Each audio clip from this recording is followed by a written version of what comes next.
Hey guys, welcome back to another video, and today I want to introduce you to the newest firearm in the collection, and that is going to be this Savage 110 Trail Hunter chambered in 350 Legend. We're going to go over some of the features of it, why I chose this particular rifle for my needs, what those needs are, and of course we're going to do a little bit of shooting with it. Now, before we jump into this rifle, a little history. I've been hunting here for 10 years, and we have a little bit of land up on the hill, but the majority of it is in the swamp. So with that swampland, the majority of our shots fall below 100 yards, and a super long shot's going to be 150. I started hunting with the 243 Savage Axis. That was a great rifle. However, that round, if you hit a twig on the way down or hit any brush, that bullet was going awry, no question. So I got into these fatter bullets, the 450s. We had a 30-30, so I hunted with that a little bit. And now the 350 Legend. They just do a better job penetrating through brush. Now, you're not going to shoot through a 1-inch branch or anything, but some small twigs, leaves, things of that nature, it's going to be able to do that effectively, hit your target downrange, and still be fairly accurate. So with that being said, I was using the 450. That thing is a bruiser to use, especially on that AR platform where I had basically a piece of plastic for my buttstock. So I wanted something that was lighter. I felt more confident shooting. There you go, 350 Legend. I'll be using a 150 grain projectile, and generally 100 grains is what I would prefer for deer, 100 grains and up. And if you have anything that's 120 grain, regardless of caliber, you're really set for deer and pigs. That 150 grain bullet is going to have plenty of knockdown, especially at that 150 yard distance. But what I learned from the 243, the 450, and everything else is I wanted a compact package, which is what we have here. I don't know the exact dimensions, but I know we have an 18-inch barrel, and the bullet only drops 2 inches from 100 yards to 150. I think it's like an inch and a half high at 50 yards. So I don't have to worry about adjusting for anything. This Hogue stock, it's a rubberized stock, great texture on it. I've had this on a couple of pistols and I've really enjoyed their products. This butt pad is super plush. This thing, as far as recoil goes, it has maybe less recoil than the 243 I initially had, and I would say it's very close to my 30-30. Now 30-30 is just got a plastic black or back plate on the back, so it's incredible how light of recoil this thing is. It's actually really fun to shoot. It used to be a lot less expensive. Ammo's coming up, that's a whole other thing.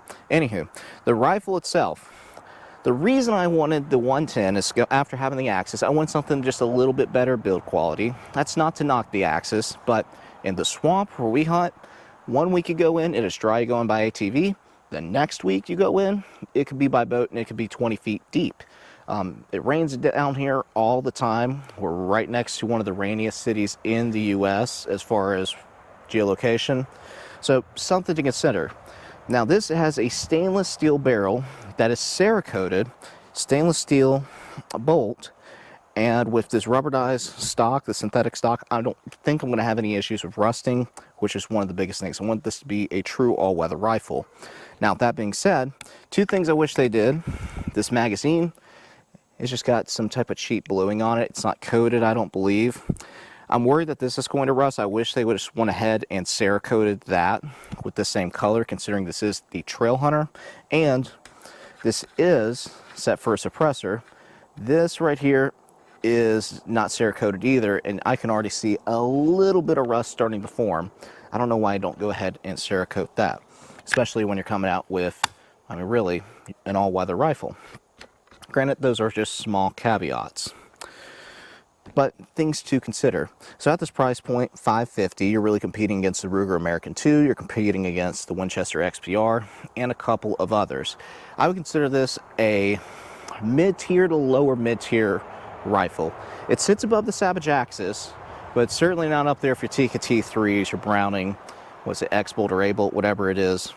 That's not what you're here for. The problem I had with the Ruger Americans is with the bolts, I had a lot of slop. There's quite a bit of slop, and that's something I had on the Savage. It makes it more difficult to load rounds, not something I particularly cared for. This only has a 2-lug design compared to a 3, so it still has some slop, but those lugs are so big, it really does function quite smoothly. As far as your bolt goes, I do wish this was a little bit bigger since this is the Trail Hunter. You get a better purchase. However, this does have texturing on top, and that actually does make a big difference. You also have the AccuTrigger. If you've ever shot an AccuTrigger, these things are phenomenal, especially for the price point. I got this one tuned down as low as I can get it. It's like shooting 3.5 pounds. There might be just a tiniest bit of take up before you let a shot go off, but it's minimal. You also have a plastic guard down here.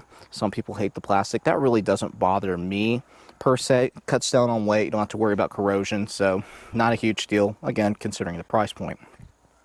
As far as optics go, I have a 3x9 or 3x12x44 Buckmaster. It's a cheap optic. Want to keep this rifle relatively inexpensive, so this is under $1,000. Granted, you can get this rifle cheaper than I did since I bought it at a local gun store, supported them as well with buying the scope. So, of course, it's going to be a little bit more expensive than if you just got it online. But that's really what you're getting. Now, compared to the Winchester XPR, the fit and finish is pretty close to that, I would say. However, with the Winchester, you do get a smoother trigger, albeit a little bit heavier, so kind of where you want to stand there. And the other thing with the Winchester that I didn't particularly love, the stock wasn't, it was a good stock, but I like this Hogue a lot more. So that being said, let's go through some of the functions. You saw that magazine. It's a push button design on front. I like that better than the Savages with that little clip they pushed in. That ended up wearing out on me after several years. But 4 rounds in the magazine, 1 in the chamber, so 5 total. That's as much as I carried with the 450. You have a 3-position safety, so farthest position, you can lock the bolt back and forward. And you can see that bolt pretty smooth for how inexpensive this rifle is. The 110 has been around forever, and they've certainly earned their name keeps. So trigger, super light, super smooth, clean break. That is phenomenal trigger. So with that second position on the rifle, I actually have to unlock it real quick. We go back to that second one. You're still able to use the bolt, but that trigger is disengaged. And then, of course, when you go to safety, locks that bolt in, locks that trigger. One of the things to note, in addition to those other things I mentioned, as far as you got to worry about a little corrosion on that thread protector, as well as with the magazine, is this stock. It's not super stiff. You can see it actually has quite a bit of flex in there. But unless you're pushing down on this, this is a free floating barrel. You're not going to have to worry about accuracy, and this thing is accurate. With all that being gone over, let's grab a couple rounds, take a couple shots on target at about 100 yards, see how we do, and you'll get an idea on recoil and things of that nature.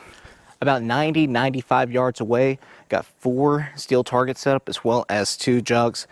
Let's go ahead and take a couple of shots with this thing. I've already got it sighted in. It is accurate, even with that warmer barrel that I was shooting it with. I got it dialed in. That was from a beanbag. I didn't have a sled, and I was still hitting within inch groups, 1.5 inches, which is okay for me. If I was on a sled, I know it would have been closer to that. It easily would have been inch groups. Anywho, let's go ahead, get a round loaded here. You'll see, don't be gentle. Use this like a bolt gun. Push that thing home. Don't be light with it. Otherwise, you could have feeding issues. I have noticed that. Get this set up here. And we're going to start with the largest target. I think that's a 10-inch silhouette. And then we'll go down to, I think the lowest is a 4-inch.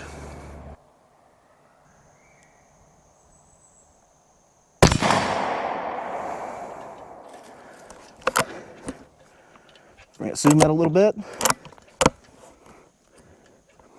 It's on. Let's go for that smaller one now.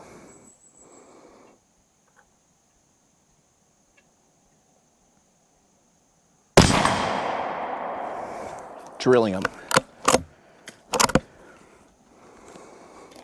6-inch.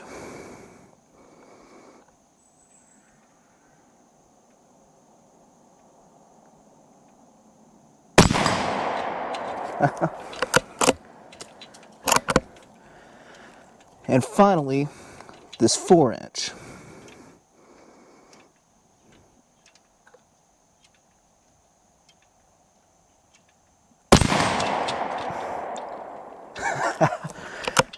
It is a sharp shooter. And again, that's pretty much at the longer ranges I would be doing. right, we got that magazine out. Bullets I am shooting is Deer Season XP 350 Legend, polymer tip with a lead alloy core, copper jacket. That's what it looks like. 150 grain. Plenty of power down range. Now I've got 2 jugs set up. I intentionally put them behind some branches and whatnot. You won't be able to see that on video. Unfortunately, my larger camera is dead, but it'll give a decent representation of what I'm referring to. So I got branches in the way of that jug. 243, it'd be off. This, on the other hand, we're going to find out, but I don't think we're going to have an issue punching through some of this light brush through here. Load it up nicely, send that thing home.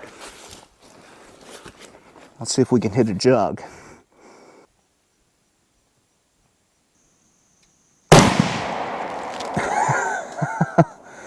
Yeah, right through those limbs, no problem, stayed on.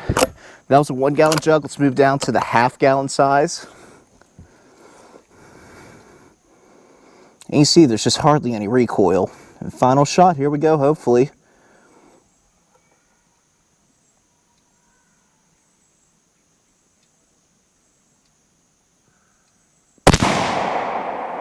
Oop. I missed that one, didn't get steady. Let's try that one more time.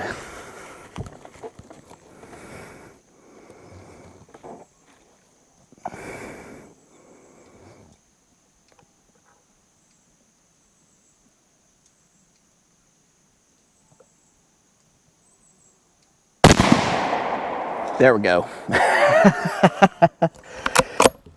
Awesome. Fed injected everything just fine. I know that was an issue for some of the Hog Hunter variants, but not this one. Terrific little rifle. Absolutely love it. Barrel's just the tiniest bit warm. It's got a pretty heavy barrel. Now, these are the jugs. They're pretty well blown apart. Yeah, if it's doing that, I'm not too worried about deer or pigs. This thing, though, hopefully you're able to see, it does not have much recoil, and it's putting, like I said, a lot of power down range. This is easily probably the most fun center rifle I've ever owned and shot, just because the recoil, relatively smooth bolt, just a really, really good rifle overall. I've been super happy with it at the range, and I can't wait to get it into the woods. If you want to see it in the woods, make sure to stick around, because that's what's going to be coming up in the next couple of weeks, hopefully. Going to get this thing out, hopefully do some deer and hog hunting with it. We'll try it out, see how it does. And of course, since I'm using it over the next several years, follow along. We're going to look at the durability of the Savage 110 over time. So I'm excited for that as well.